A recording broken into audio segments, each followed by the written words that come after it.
obviously you've done a lot of recording. Yeah. And many of our audiences, you know, they are young singers or they're new singers. They want to break into the industry. They want to get into the recording studio. What are some tips that you have about getting started in the studio?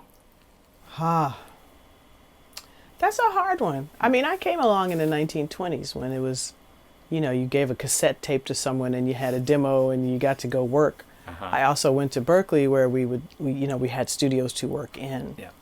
Whenever people ask me about advice about the industry, I always want to tell them, why don't we trade advice?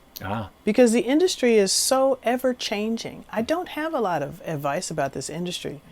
What I can tell you is that if you are interested in being a musician, there are ways to be a great musician. Yeah. And that is your focus. Yeah. The rest of the stuff will come or it will not come. You have no control of that. What you have control over is getting information into your head and into your body and into your spirit about being the best musician that you can be. Yeah. And I really caution people because it's not, you know, most of us do not do this for the money.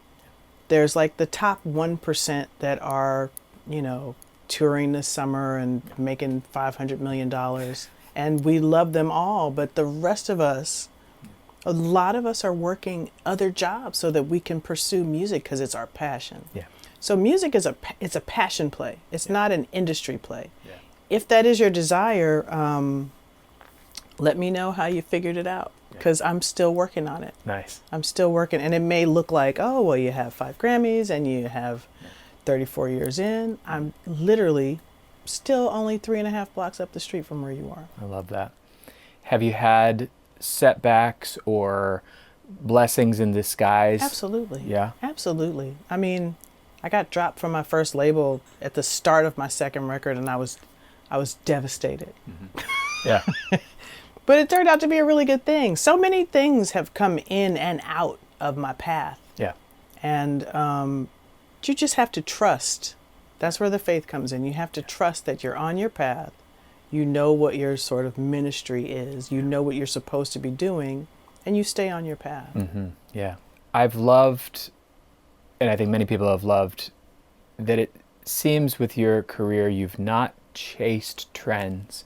You've not tried to say, this singer is successful, I want to model myself after them. It seems as though you have just stayed true to yourself, your vision, your stories, and that has been very successful. Yeah. Do you have any thoughts on that, on how you had the courage to do that, and then how maybe we could have the courage to do something like that? Because especially in this day and age with social media, we see the trend and we say, I've got to copy it. It's so fast now. It's so fast. It's crazy. And yet people are usually quite disappointed when they see the trend and they try the trend. Yeah. And it's almost a very empty feeling. Mm-hmm. But you have, it seems, not done that. Not for lack of trying. Mm-hmm. You know, there were moments where, you know, I was at a label and someone said, hey, so-and-so is doing this. So what we need, this is a recipe. Yeah. It needs to be this many beats per minute, and you need to be wearing this kind of shoe, and your hair needs to do this, and you need to be this size. Yeah.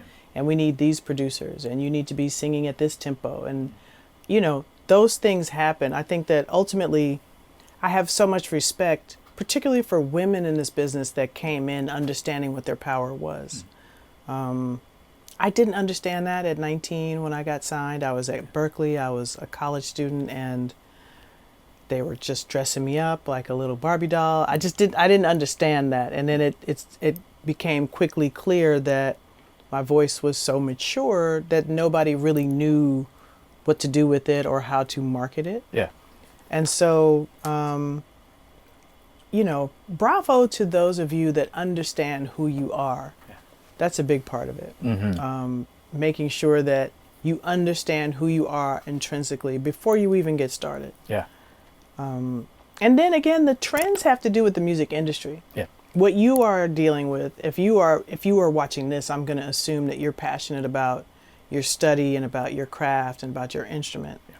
Yeah. And who you are will never pass through here again. Mm-hmm. So you are a trend, just being yourself. You know, you have to understand that.